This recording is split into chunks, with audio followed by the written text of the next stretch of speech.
Hi, magandang araw sa inyong lahat. So, um, gusto lang naming mag-share ng um, word ng Lord or word of God sa video na ito. And yung aming isi-share is yung 1 chapter 1 o 1 kapitulo 1 or John chapter 1. So, babasahin natin yung buong chapter, tapos, mag-share kami ng mga points.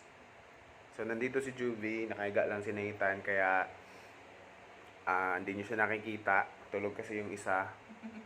So, gusto lang naming mag-share ng Word of God kasi, um, na-experience namin kung paanong kumilos ang Panginoon sa buhay namin. At tawag dito, May Bible study kasi kami kanina. So parang we wanna share na bakit hindi namin i-share yun? Kasi hindi naman para sa amin lang yung learning eh. But ito yung trabaho natin na ibahagi, diba? Na pag may natutunan tayo, i-share natin. So yun lang. Ang sarap lang kasi sa feeling kaya might as well i-share sa pamilya. Tama. And remember, we are not sharing a religion. So hindi ako nagsi-share ng religion sa inyo kasi may iba-iba naman tayong religion. So ang gusto lang naming i-share sa inyo is yung faith namin kay Jesus, yung hope na meron kami sa Panginoong Hesus. And naniniwala naman ako na kayo din ay mayroong ganito.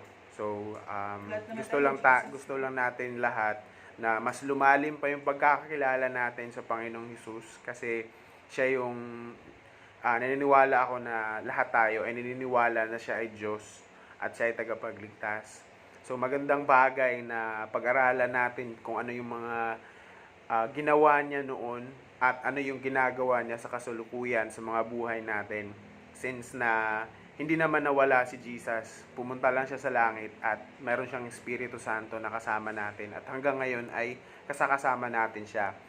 So, bakit kailangan nating matutunan yung mga bagay na ito at bakit namin to sinishare? Kasi ang buhay natin, walang kasiguraduhan. Hindi natin alam kung ano yung pwede nating maranasan bukas or maaaring sa kasalukuyan ay nasa kalagayan kayo na hindi nyo gusto or yung bagay na na pakiramdam natin ay napakasama ng sitwasyon natin sa buhay.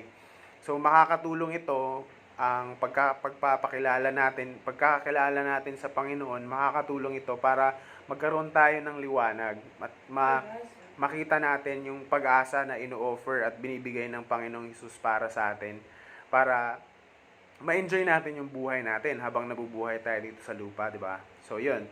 Ang babasahin natin sa video na ito ay 1 Kapitulo 1. So, bilisan lang natin para mabilis yung mabilis yung Bible sharing. Nang pasimula, ito na yun, 1 Kapitulo 1, nang pasimula ay naroon na ang salita. Ang salita ay kasama ng Diyos at ang salita ay Diyos. Sa pasimula ay kasama na ng Diyos ang salita. Nilikha ang lahat ng bagay sa pamamagitan niya at walang anumang nilikha ng hindi sa pamamagitan niya. Nasa kanya ang buhay at ang buhay ay siyang ilaw ng sangkatauhan. Nagliliwanag sa kadiliman ang ilaw at hindi ito nagapi kailanman ng kadiliman. Sinugo ng Diyos ang isang tao na nagngangalang Juan. Naparito siya upang magpatotoo tungkol sa ilaw at upang ang lahat ay sumampalataya sa pamamagitan niya. Hindi siya ang ilaw, subalit naparito siya upang magpatotoo tungkol sa ilaw. Ito ang tunay na ilaw. Dumarating ito sa sanlibutan upang magbigay liwanag sa lahat ng tao. Dumating ang salita sa sanlibutan, ngunit hindi siya kinilala ng sanlibutang ito na nilikha sa pamamagitan niya. Pumunta siya sa kanyang bayan, ngunit hindi siya tinanggap ng sarili niyang kababayan. Subalit ang lahat ng tumanggap at sumampalataya sa kanya ay binigyan niya ng karapatang maging anak ng Diyos. Sila ay naging mga anak ng Diyos hindi dahil sa isinilang sila ayon sa kalikasan o sa kagustuhan o sa kagagawa ng tao, kundi ayon sa kalooban ng Diyos. Naging tao ang salita at nanirahan sa piling namin. Nakita namin ang kaluwalhatiang tunay na kanyang bilang kaisa-isang anak ng Ama. Siya ay puspos ng kagandahang loob at ng katotohanan. Nagpatotoo si Juan tungkol sa kanya na isinisigaw, siya ang tinutukoy ko ng aking sabihin, ang dumarating na kasunod ko ay higit kaysa sa akin, sapagkat siya ay naroon na bago pa man ako ipinanganak. Mula sa kapuspusan ng kanyang kagandahang loob, tumanggap tayong lahat ng abot-abot na kagandahang loob. Ibinigay ang kautusan sa pamamagitan ni Moises, ngunit dumating ang kagandahang loob at katotohanan sa pamamagitan ni Hesukristo. Kailan may wala pang taong nakakita sa Diyos, ngunit ang natatanging Diyos na pinakamamahal ng Ama ang nagpakilala sa Ama. Ang mga pinuno ng mga Hudyo sa Jerusalem ay nagsugo ng mga pari at Levita upang itanong kay Juan kung sino nga ba siya. Hindi nagkaila si Juan, sa halip ay maliwanag niyang sinabi, hindi ako ang Kristo. Sino ka kung gayon? Tanong nila. Ikaw ba si Elias? Hindi ako si Elias, tugon niya. Ikaw ba ang propeta? Sumagot siya, hindi rin. Sino ka kung gayon? Sabihin mo kung sino ka upang may masabi kami sa mga nagsugo sa amin. Ano ang masasabi mo tungkol sa iyong sarili? Tanong nilang muli. Sumagot si Juan ayon sa nasusulat sa aklat ni Propeta Isaias, ako ang tinig ng isang taong sumisigaw sa ilang, tuwirin ninyo ang daraanan ng Panginoon. Ang mga nagtanong ay sugo ng mga Pariseo. Muli nilang tinanong si Juan, bakit ka nagbabautismo ko? Gayong hindi naman pala ikaw ang Kristo o si Elias o ang propeta. Sumagot si Juan, ako'y nagbabautismo sa tubig, ngunit nasa inyong kalagitnaan ang isang hindi ninyo nakikilala. Dumarating siyang kasunod ko, subalit hindi man lamang ako karapat-dapat magkalag ng tali ng kanyang sandalyas. Ang mga ito'y nangyari sa Bitanya na sa silangan ng ilog Jordan na pinagbabautismohan ni Juan. Hanggang doon na lang. Verse 28. So, sa sunod na video, basahin natin yung verse 29 hanggang doon sa katapusan. So, kung hindi siya masyado mabilis, slow play. So, ang Book of John or yung aklat ng Juan ay sinulat ni Juan. Ito yung Juan na yung beloved, yung disciple ni Jesus. Hindi siya si John the Baptist yung nagsulat nito. Ito ay sulat or gospel or paano ba? Basta sulat ni parang kwento, parang ganun. Yun kasi yung gospel Gospel of Matthew, Mark, John, at saka Luke. Mga gospel na to ay parang kwento, parang diary ng mga apostol or mga disciple ni Jesus. According sa na-witness. According sa na-witness nila, kaya parang diary sila, parang nagkukwento lang sila. So, ito si John, ito yung isa dun sa mga disciple niya na nagkukwento. So, kinukwento niya dito kung sa pasimula na nagkaroon ng salita, yung salita, yung Word of God ay sharing God na kasama ng Diyos. So, mapapansin natin, maraming karakter yung binabanggit sa pasimula. So, nandun yung salita, nandun yung ilaw, at saka nandun yung Ama. So, bakit marami? Kasi nga, hindi lang, ang nag-iisang Diyos, may tatlong parang persona. So, naniniwala naman tayo lahat doon na mayroon um, Ama, Anak, at saka Espiritu Santo. So, mahirap sa paliwanag, pero ang ang ang share natin dito ay yung pagiging salita or yung pagiging tao ng salita, which is naging Jesus. So yung word ng Lord, yung word ng Diyos na ginamit, sabi dito na ginamit nung para likhain yung lahat ng bagay ay naging tao, naging si Jesus. So kaya nagkaroon ng Jesus. Bakit siya naging Jesus? Kasi naalala nyo, kung alam nyo yung nangyari kay Mary, kay Virgin Mary, 'di ba nakausap niya lang yung anghel. Tapos sinabi ng anghel na magdadalang tao ka. So yun yung word na binigay ng anghel. Hindi naman siya hinipo, hindi siya ginalaw, hindi siya pinagawa na kung ano. Sinabihan lang siya na magdadalang tao ka. Tapos umano na yung Holy Spirit sa kanya, yung Espiritu ng Diyos. So yun yung salita, parang binaba, naging tao sa pamamagitan ni Jesus. So naging baby siya. So yun, tapos lumaki, tapos naging si Jesus siya. So kaya ganun nangyari sa salita ng Diyos. So bakit bakit kailangan gawin ng Diyos 'yon? Para magkaroon ng ilaw yung sanglibutan. So bakit kailangan ng ilaw? Kasi nasa kadiliman tayo. And ang gusto naming i-share sa inyo dito is yung sa verse 5 na sinabi dito ng Bible, nagliliwanag sa kadiliman ang ilaw. So sino yung ilaw? Si Jesus or yung salita ng Diyos, 'di ba? At hindi ito nagapi kailanman ng kadiliman. Okay. So, siyempre yung kadiliman is yung kalaban or yung Satan, Or yung mga sitwasyon, demonyo or yung sitwasyon problema. mo or yung problema mo ngayon or mismong ikaw, mismong tayo kasi sinasabi nga ng ilan, ang number one na kalaban natin is yung sarili natin. Bakit number one yung sarili natin? Kasi di ba pag nagkakasala tayo, gusto natin na parang nasa dilim tayo, parang hindi tayo nakikita. At saka bakit number one nating kalaban yung sarili natin? Kasi yung sarili natin gusto iba yung gusto ng sarili natin versus kung ano yung gusto Alam ng natin yung mali na natin ginagawa. Oo, gusto ng kaluluwa natin, gusto ng natin, Kasi spirito natin. Gusto tayo ng ay spirito makasalanan natin din. gumawa ng mabuti.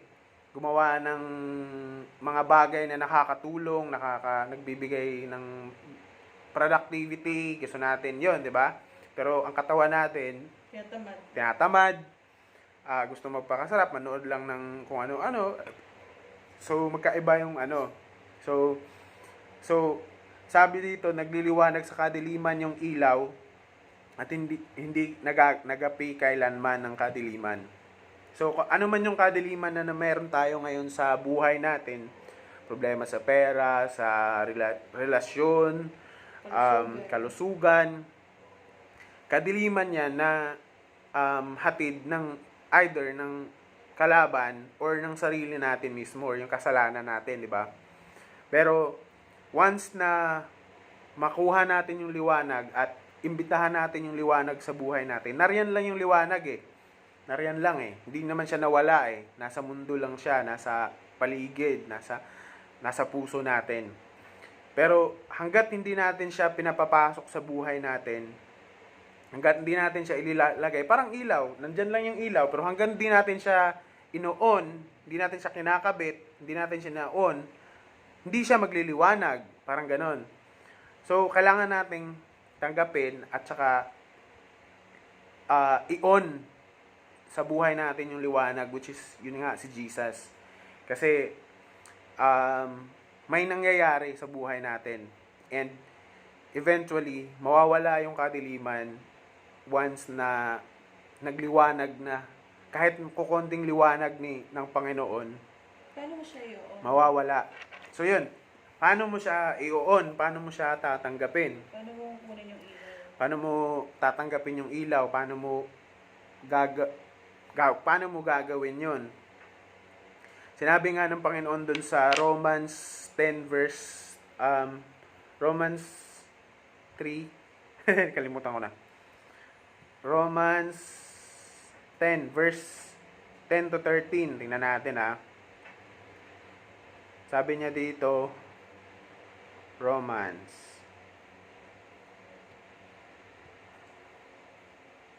Basta, ang sabi niya doon ay, di ko maano eh, ayan. So, sabi niya doon na, whoever calls upon the name of the Lord, then, verse 13.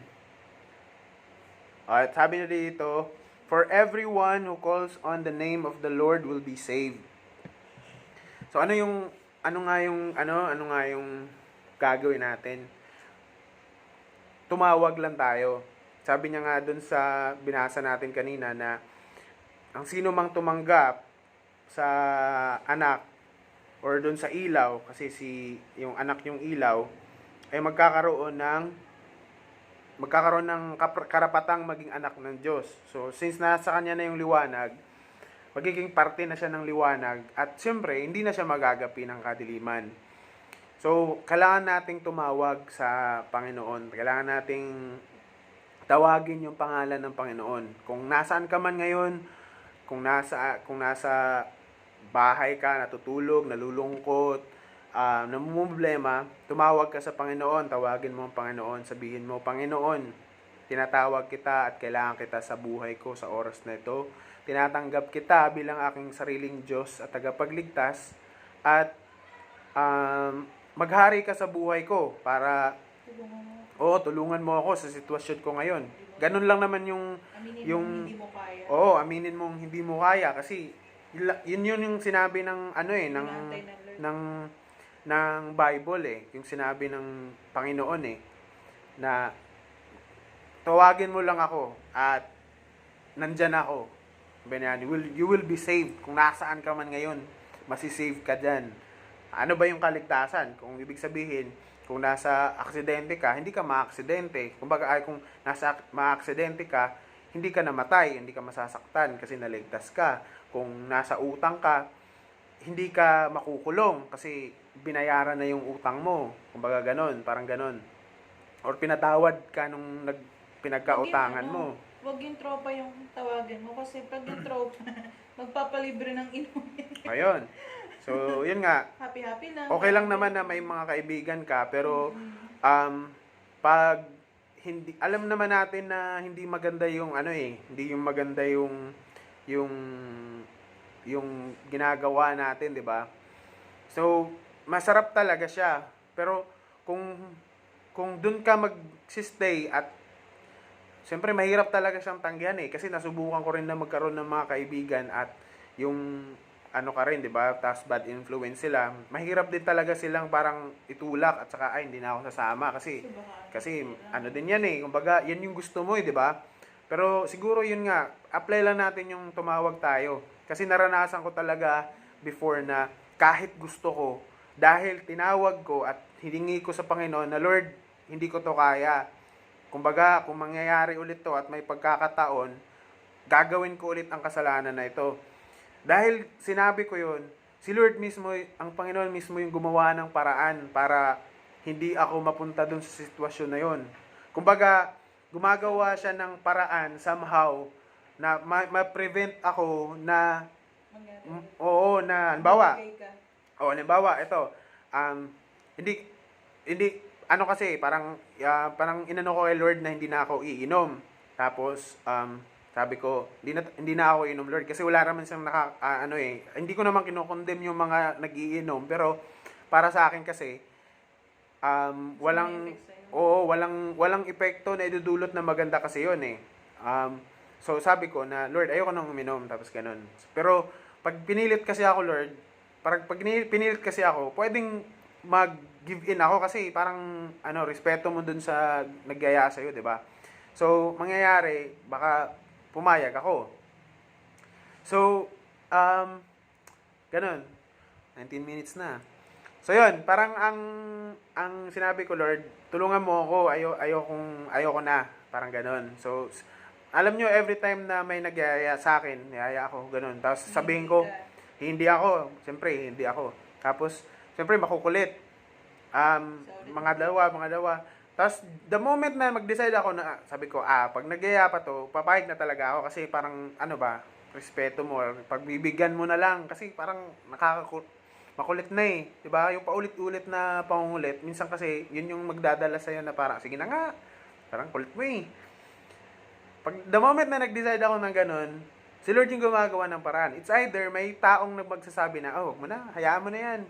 Or, hindi na talaga sila mangungulit. Parang i-stop ni Lord. So, hindi na ako yon. Kumbaga, hindi ko na kaya eh. Parang gusto ko na, mag-give in na ako eh. Hindi ko na siya kayang tanggihan eh.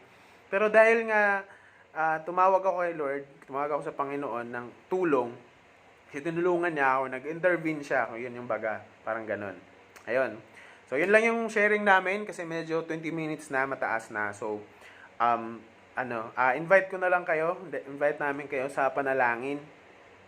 At, yun, tanggapin natin. So, paano ba natin gagawin yung pagtawag sa Panginoon? Yun yung panalangin. So, gagawin natin siya through prayer. So, alam natin na usually practice natin na nanalangin tayo. Sinasabi natin, hindi naman kailangang magsalita ka, manalangin ka, basta manampalataya ka sa puso mo eh. Pero, mas maganda kasi pag sinabi mo talaga sa bibig mo. Kasi nasa Bible yun na sinabi doon na manampalataya ka at bigkasin mo sa bibig mo para magkaroon ka ng kaligtasan. So, yun yung gagawin natin ngayon. Kailangan nating bigkasin kung ano gusto natin na tulungan tayo ng Panginoon para tayo ay maligtas kung saan tayo na meron tayo ngayon na kadiliman. Ngayon, tara, let's pray. Diyos namin, Diyos amang makapangyarihan sa lahat. Tunay Lord, salamat sa araw na ito na binigyan niyo po kami ng pagkakataon na malaman namin Panginoon na hindi namin kaya sa aming sarili at kailangan namin ng tagapagligtas.